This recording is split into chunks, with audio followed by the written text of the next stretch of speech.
हाय हाय मी ओमी blogster. हा मी तोच जो काही दिवसांपासनं लो कॉन्फिडेंट आणि कॅमेरासमोर येण्यासाठी घाबरत होतो, पण आता नाही. कारण कारण काही गोष्टी आयुष्यात आपण अशा सुरू करतो, पण त्या सक्सेस होतील असं तर नाही.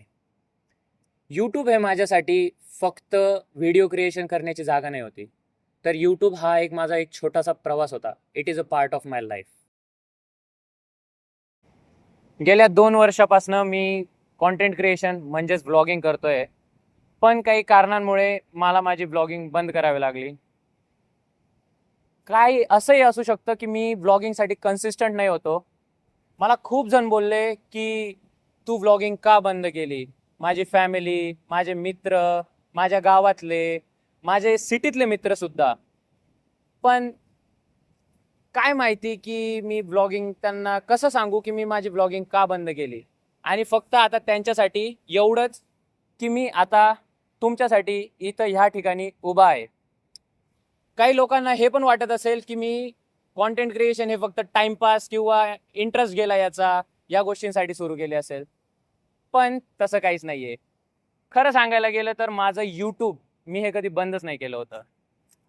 फक्त एवढंच होतं की मी त्या यूट्यूबवर पूर्णपणे कन्सिस्टंट नाही होतो, कारण माझी लाईफ आणि यूट्यूब या दोघांना स्टेबल करण्यामध्ये मी खूप अडथळलो. आणि खरं सांगायला गेलं तर आता पॉइंट हाच येतो की मी व्लॉगिंग बंद का केली. तर चला तुम्हाला दाखवतो. जेव्हा यूट्यूब सुरू केलं होतं तेव्हा लाईफ थोडी सिम्पल होती. व्हिडिओ बनवायचा, एडिट करायचा, अपलोड करायचा. पण कॉलेज सुरू झाल्यापासनं माझ्या प्रायोरिटीज बदलल्या. कारण क्लासेस, असाइनमेंट्स, प्रॅक्टिकल, प्रोजेक्ट्स आणि एक्झाम. एकीकडे कॉलेज मॅनेज करायचं आणि दुसरीकडे यूट्यूब. खरं सांगू तर सुरुवातीला तर मला वाटलं की माझ्याकडनं दोघंही मॅनेज होऊन जाईल. पण हळूहळू स्टडीचा प्रेशर वाढत गेला. कधी व्हिडिओ शूट करायचा विचार केला तर असाइनमेंट बाकी असायची. असाइनमेंट पूर्ण केलं तर दुसऱ्या दिवशी माझं प्रॅक्टिकल. आणि एक्झाम जर जवळ आली तर यूट्यूब पूर्णपणे बाजूलाच जायचं. मी स्वतःला सांगायचो एक्झाम झाल्यानंतर नक्की व्हिडिओ करेल. पण एक्झाम झाल्यानंतर दुसऱ्याच दिवशी काहीतरी दुसरंच समोर यायचं आणि अशाच प्रकारे माझे दिवस गेले, महिने गेले. पण मी कॉन्टेंट क्रिएशनला कधी सिरियस घेतलंच नाही. आणि बघायला गेलं तर सगळा दोष तर परिस्थितीचा नव्हता, माझीही चुकी होती. मी कन्सिस्टंट नव्हतो. कधी मोटिवेशन असायचं, आत्ता रेग्युलर व्हिडिओ टाकणार, 2-3 दिवस व्हिडिओ टाकले की मग परत ब्रेक, मग पुन्हा काही दिवसांनी मोटिवेशन आणि पुन्हा ब्रेक. कधी कधी तर खरं कारण खूप सिम्पलच होतं, माझा आळस. आज नको, उद्या करू. आणि हे उद्या कधी जात जात जात असं इतकं उशीर होऊन गेला. तर आता मी जर परत रिस्टार्ट करण्याचा विचार करतोय ना, तर मला पहिले तर माझी चुकी सुधरवायची आहे, मगच रिस्टार्ट. इथे आम्ही सकाळपासून 8 वाजेपासून लेक्चर करतोय आणि हा आत्ता आलाय. हा ठीक आहे, मग काय आलं माझ्याकडे तू पण फोन आहे मित्रा. अ, सल्यूट दे मित्रा. काय तुझ्याकडे पण फोन आहे मित्रा? फोन आहे मित्रा. 60,000चा. चला आता जुनी वेळ होती, जे झालं ते झालं. आता त्या गोष्टींना आठवून काही फायदा तर नाही, पण मग नवी सुरुवात करण्यासाठी मी आता तत्पर आहे. आणि मी खूप एक्सायटेड आहे नवी सुरुवात परत तुमच्यासोबत करण्यासाठी. जसं की तुम्ही बघताय 2:30 वाजले आणि कॉलेजही सुटलं, तर माझ्या जुन्या स्केड्यूलनुसार माझ्या स्केड्यूलमध्ये चहासुद्धा असायची. टाईम फिक्स नाही होता, पण चहा प्यायची नक्कीच. जसं की तुम्ही आता बघितलं, ही होती माझी फक्त कॉलेजची लाईफ. म्हणजेच माझं सकाळी 8 वाजेपासनं ते माझे 2:30 वाजेपर्यंत फक्त कॉलेज होतं. आणि हे त्याची पूर्ण टूर होतं. याच्यानंतर मी रूमवर जाऊन काय करतो, मला झोप आली तर मी झोपेल, किंवा मला गेम खेळायचा असला तर मी गेम खेळेल, किंवा काही वेगवेगळ्या गोष्टी. रात्री जर टर्फचा प्लॅन बनला मित्रांसोबत तर टर्फला जाऊ. ह्या सगळ्या गोष्टी पकडायच्या म्हणल्या तर मग माझा पूर्ण दिवस याच्यातच जायचा.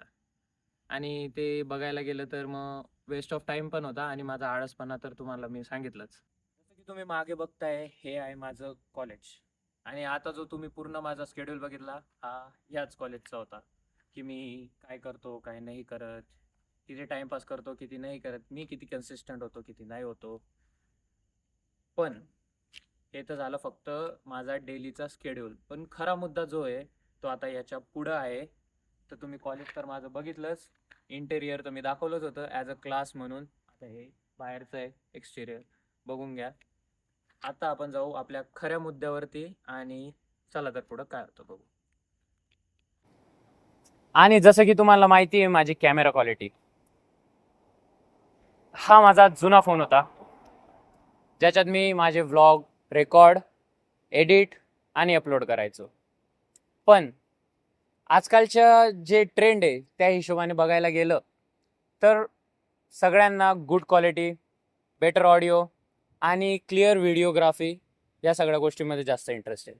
आणि जे की फेअर पण आहे. माझी क्वालिटी डाऊनच होती, माझा ऑडिओ डाऊनच होता, कारण माझा फोन खूप जुना होता. आणि बघायला गेलं तर याच गोष्टीमुळे मी खूप घाबरायचो की मी व्लॉग अपलोड करू, मला सबस्क्राईब कोणी करेल का, मला लाईक्स मिळतील का, मला कोणी कमेंट आणि शेअर करेल का. ह्याच गोष्टींमुळे मला खूप भीती वाटायला लागली आणि मी अनकन्सिस्टंट झालो आणि डिमोटिवेटसुद्धा. पण आता नाही, कारण मला एवढं तर माहीत पडलं आहे की तुमच्याकडं काहीही असलं, तुमच्याकडे कितीही गोष्टी असल्या, तुमच्याकडे माईक असू दे, ट्रायपॉड असू दे, आयफोन असू दे, या सगळ्या गोष्टींमुळे तुम्ही सक्सेसफुल नाही होणार. तुम्हाला जर सक्सेसफुल व्हायचं आहे आणि फ्युचरमध्ये काहीतरी करायचं आहे, तुम्हाला कन्सिस्टंट व्हावं लागेल. तर मला तर एवढं कळालं आहे. आणि बघायला खरी गोष्ट हसण्यासारखी हीच आहे की म्हणतं पण कोण आहे, जो अनकन्सिस्टंट होता स्वतः. बट ठीक आहे, कारण अब होगा कमबॅक.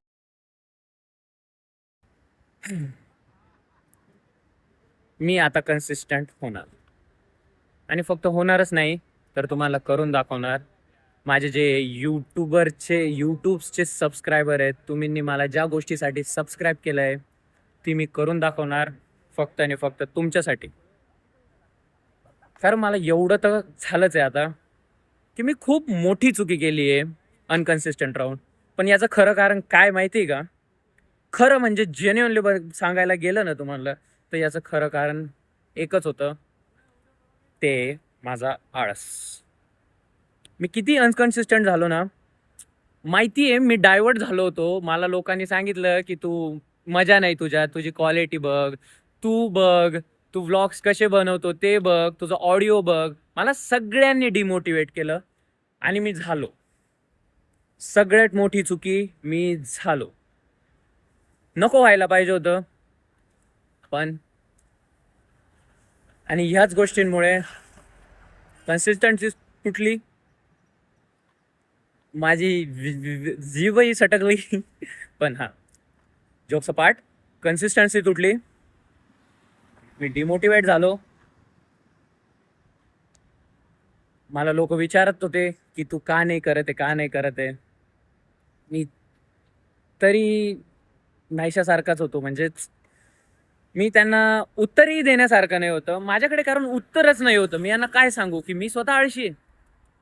मी यांना काय सांगू की मी डिमोटिवेट होऊन गेलो म्हणून मी ब्लॉगिंग बंद करून टाकली? नाही. मला तुम्हींनी पण विचारलं की तू कुठं गेलास. मी कुठं गेलो नाही होतो. मी तुमच्या जवळच आहे आणि मी आता परत आलेलो आहे. जस्ट बिकॉज ऑफ यांच्यामुळे. हे दिसतायत का? हे आता माझ्याकडे वॉच नाही आहे, पण जेन्युअनली जर तुम्हाला दाखवायला गेलं तर आता ऑलमोस्ट 1:30 वाजता आहे आणि आम्ही सिटीमध्ये रेकॉर्ड करायला आलोय. 2 वेळेस पोलिसांनी हाकललं तरी आम्ही आत्ता पुलावर रेकॉर्ड करतोय.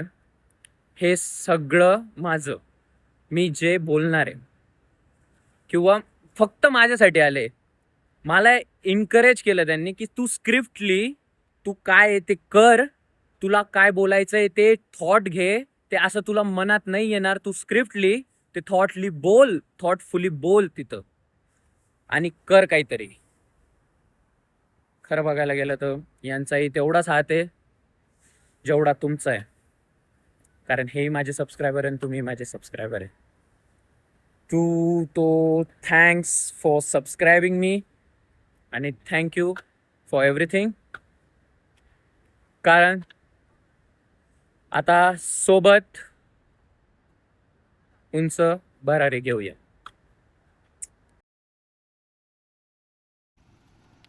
तसं तर तुम्ही आता माझी पूर्ण जर्नी माहीतच केली आहे की नेमकी माझी सुरुवात कशी झाली आणि मी मधात कन्सिस्टंट कसा नाही राहिलो, मी माझी कन्सिस्टन्सी कशी तोडली, मी कसा डिमोटिवेट झालो, हे सगळं तर तुम्ही ऐकलंच. पण तुमच्यासाठी एक सरप्राईज आहे.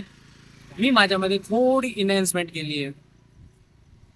आणि मी ब्लॉग मध्ये जे काही शब्द बोललोय ते थोडेसे तुम्ही मागेही घेऊ शकता त्याच गोष्टीमुळे. कारण हा माझा होता, ही माझी सुरुवात. आणि एक मिनिट, ही माझी आहे नवी सुरुवात. तर आता या सुरुवातीसोबत तुम्हाला पण जोडायचंय आणि आपल्याला सोबत ग्रो व्हायचंय. तर आजच्या ब्लॉग मध्ये एवढंच. बाकी भेटूया नंतर. तुम्ही चॅनलला सबस्क्राईब करा. चला, टाटा.